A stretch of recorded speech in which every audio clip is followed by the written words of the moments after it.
Notre prochain invité, c'est Daniel Lachance, pharmacien. Mais là, aujourd'hui, on ne parlera pas de pharmacie. On va parler peut-être plus peut-être qu'on pourrait parler d'onguent là, pour les muscles, là, parce que ça a été une course en canot très difficile.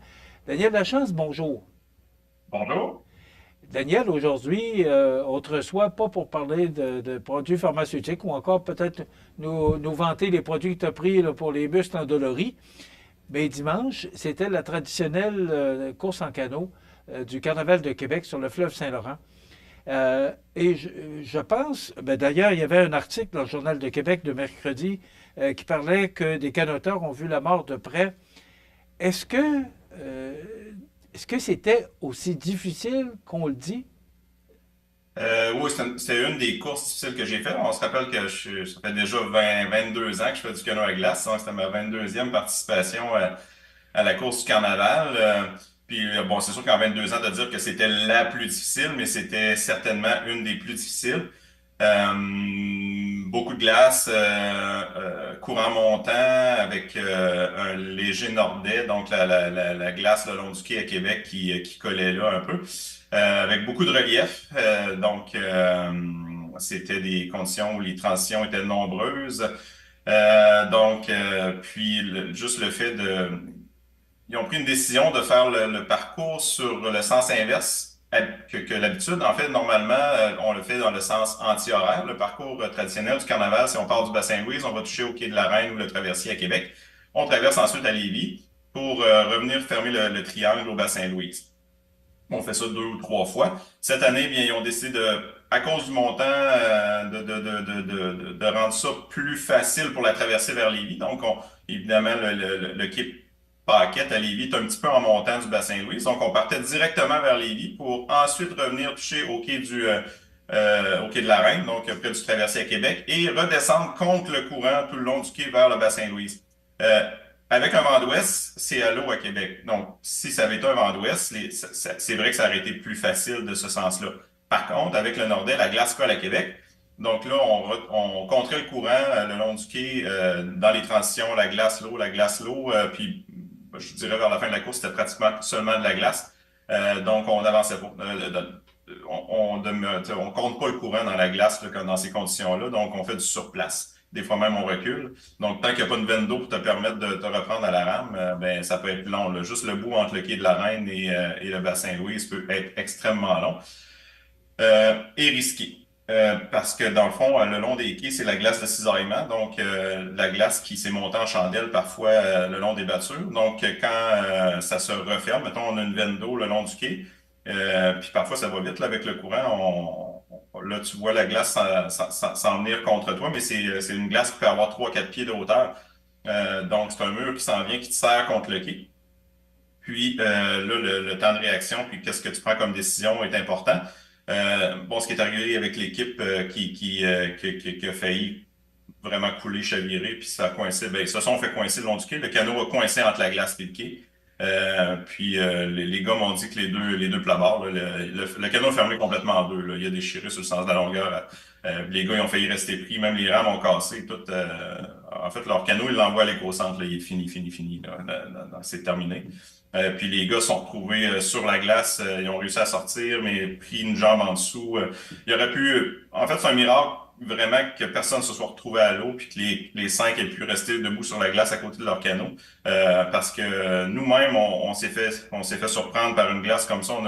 Le canot a un peu commencé à coincer. On a réussi à sortir les 5 sur la glace du même côté à tribord pour ressortir le canot, mais le canot avait commencé à tourner de bord, puis l'eau commençait à entrer un peu sur le côté du plat-bord. Là. Donc, j'ai pas eu souvent peur en canot, mais là, j'avoue que j'ai eu chaud. J'ai eu chaud, c'était le temps qu'on sorte puis qu'on réussisse à sortir le canot de là. Ça va très vite, puis le niveau de fatigue aussi augmente avec la course. Là, ça faisait déjà près de 2 heures qu'on était sur le fleuve à ce moment-là quand c'est arrivé. C'est ça, ça aide pas. C'est pas comme quand on est frais dispo au début de la course où le temps de réaction puis les transitions sont plus faciles à faire.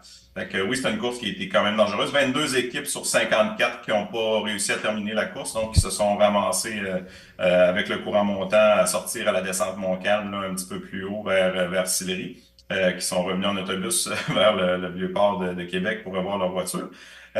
Donc, c'est pas arrivé souvent qu'autant d'équipes ne terminent pas. Nous, on a fait nos 3 tours en 2h45, puis j'étais content d'arriver.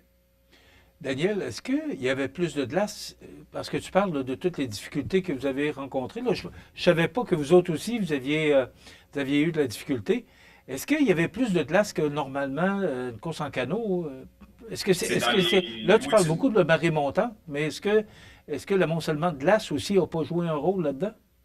Ben oui, en fait, c'est une combinaison d'un moment où, dans l'hiver où il y a beaucoup de glace parce que les dernières semaines ont été quand même relativement froides. On n'a pas beaucoup de neige, mais il y a quand même eu du temps froid. Donc, il y a de grandes quantités de glace sur le fleuve actuellement. Puis, mixé à ça aussi des glaces avec du relief. Donc, ils ont eu le temps des fois, à cause des vents, se monte en chandelle. Donc, ça rend c'est pas une belle banquise plate, là, où comme une patinoire, là, la glace se monte en chandelle. Il y a du relief beaucoup. Donc, c'est pas évident de diriger le canot là-dedans, puis il faut débarquer souvent. Puis en plus, avec le courant montant, qui offrait une difficulté supplémentaire cette année, justement à cause de l'effet de contrer le courant jusqu'au bassin Louise le long des quais. Fait que c'est tout un mix de tout ça, mais on voit sur les photos, les images, la quantité de glace qu'il y avait sur le fleuve. On s'est pas reposé souvent pendant la course, là. Écoute, pour en avoir jasé ensemble, ça prend du monde en forme pour faire cette course en canot-là. Là. Ne va pas là qui veut, là. Non, c'est pas un sport avec lequel on se met en forme parce qu'il y a un risque de blessure puis un danger aussi vu les transitions et tout. Donc, il faut avoir un certain niveau de forme physique euh, pour le pratiquer avant d'embarquer dans un canot. Ben après ça, il y a le défi de coordination, de jugement de courant et tout, mais tu sais, j'ai fait beaucoup de sport dans ma vie, là. J'ai fait de la compétition de vélo de route l'été, je fais du ski de fond l'hiver, mais il n'y a rien qui est aussi exigeant physiquement que le canot. Puis dans des conditions comme ça aussi, j'ai des bleus à la grandeur du corps, là. Ma femme me bat pas, mais on dirait que c'est le cas. Daniel, c'est combien de temps d'entraînement avant? Parce que vous vous entraînez ici, là, dans le bassin de Montmagny. C'est combien de jours, de semaines ou de mois avant de pouvoir vous rendre à la course en canot? Ben, c'est différent d'une équipe à l'autre. Le grand défi à 5 coéquipiers, c'est avec, bon, nous, on a toutes, chacun des entreprises, des enfants, des horaires assez bien garnis. Donc, c'est de se coordonner les 5 ensemble pour pouvoir aller s'entraîner en canot. Je dirais que une équipe comme nous, qu'on a toute l'expérience, tu sais, pour être bien honnête, on n'était pas prêt à aller dire on va aller faire un podium au carnaval cette année, puisqu'on a pratiqué 4 fois en canot ensemble. Donc, tout le monde s'entraîne chacun de son côté, que ce soit en course à pied, en ski de fond, en vélo, au rameur. Tu sais, donc, chacun fait son entraînement de son côté. Par contre, tu sais, on y allait avec des objectifs réalistes cette année. Puis ça a quand même bien été. On a fini au final 6e sur 11 dans la classe élite compétition là, qui est très forte. Donc, on est quand même satisfait. Puis, on a fait nos 3 tours. On n'a pas, on a réussi à compléter la course au complet dans des conditions comme ça. Fait que malgré notre peu de préparation, ça a quand même relativement bien été au final. Mais pour pouvoir espérer aller faire le podium, souvent les équipes de tête vont s'entraîner au moins 2 à 3 fois par semaine ensemble pour la coordination et tout. Fait que c'est pas juste une question de forme physique aussi, c'est beaucoup la cohésion entre les coéquipiers dans le canot puis les transitions soient fluides. Donc, je dirais que les équipes de tête là, que ce soit compétition féminine ou compétition masculine, à partir de l'automne, vont ramer les 5 ensemble au moins 2 à 3 fois semaine. Puis même chose aussitôt que les glaces arrivent là, pour s'assurer de la meilleure coordination possible, d'un niveau de forme optimal pour performer. Est-ce qu'il y avait plus d'équipes cette année qu'à l'accoutumée ou C'est pas est-ce mal qu'il y la a toujours moyenne. Je autant de dirais au participation? carnaval, c'est la course où il y en a le plus. Entre 50 et 60 équipes dans les dernières années, c'est pas mal ça, toutes classes confondues. Classe élite compétition, on était 11 équipes.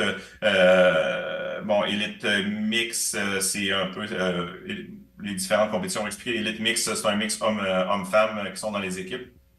Puis il y a compétition féminine aussi, là, la classe élite femme seulement. Il y a toujours autour d'une dizaine d'équipes dans ces 3 classes-là qui sont plus compétitives. la mieux gagnée, la classe sport, qui est comme un peu plus récréatif, où il y a souvent 20 quelques canots dans cette compétition-là, qui, eux, faisaient seulement un tour, puis dans le fond, et dans un but où il y a une certaine compétition, il y a un classement, mais dans le fond, c'est les équipes qui, justement, n'ont pas le niveau pour aller faire les classes élites, là, donc s'inscrivent dans le sport pour y aller de façon un petit peu plus récréative, moins compétitive.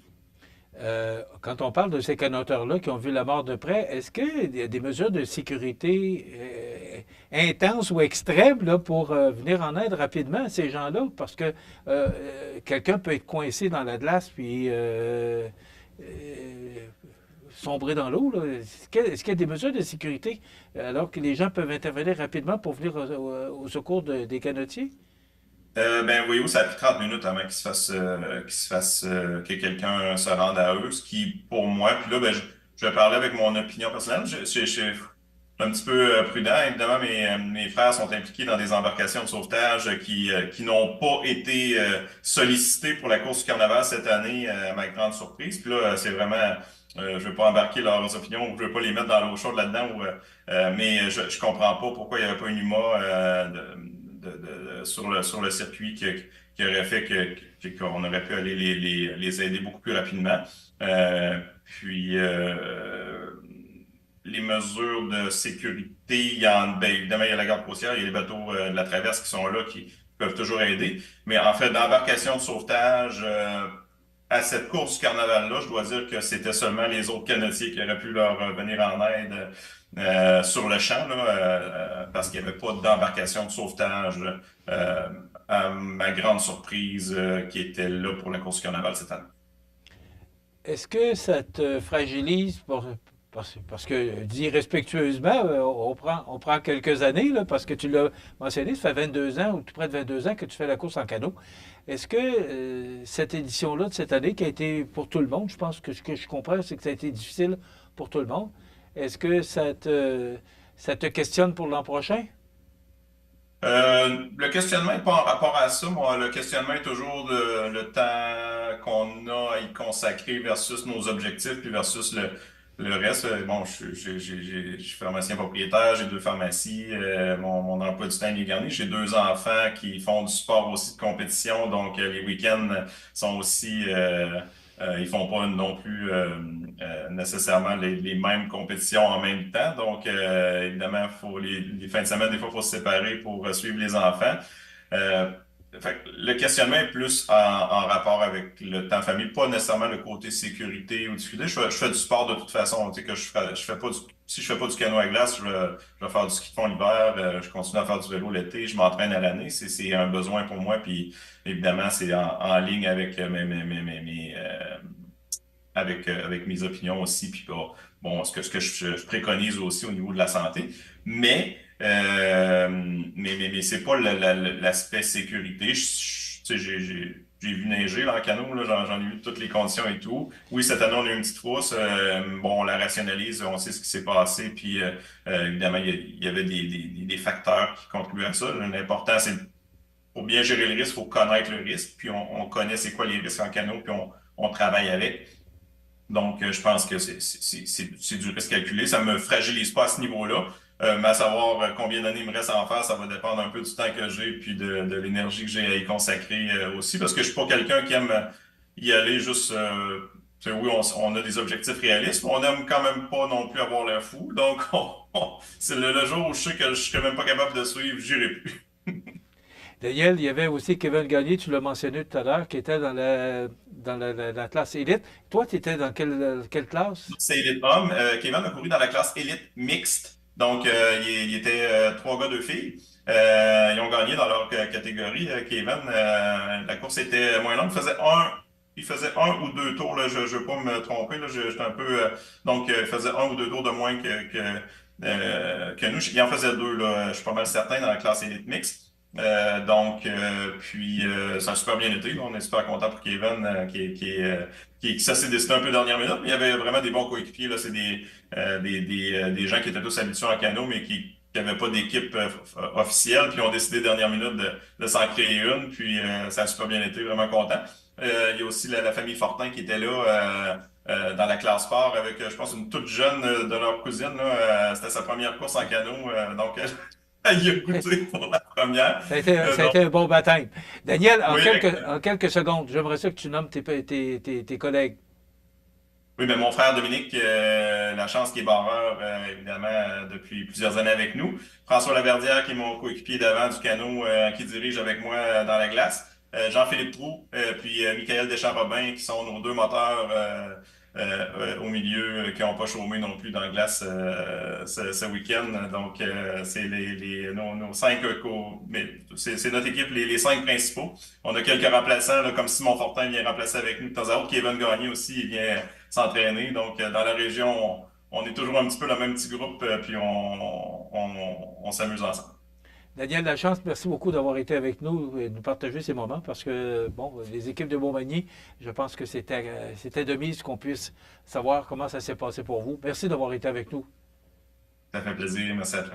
Daniel Lachance, pharmacien, oui, mais là, c'est canotier. Il faisait partie de la course en canot du Carnaval de Québec édition du dimanche le 3, si ma mémoire est bonne, il me semble que c'était le 2 février. Voilà, pour le Carnaval de Québec, bien sûr. Voilà, ça complète, on s'arrête.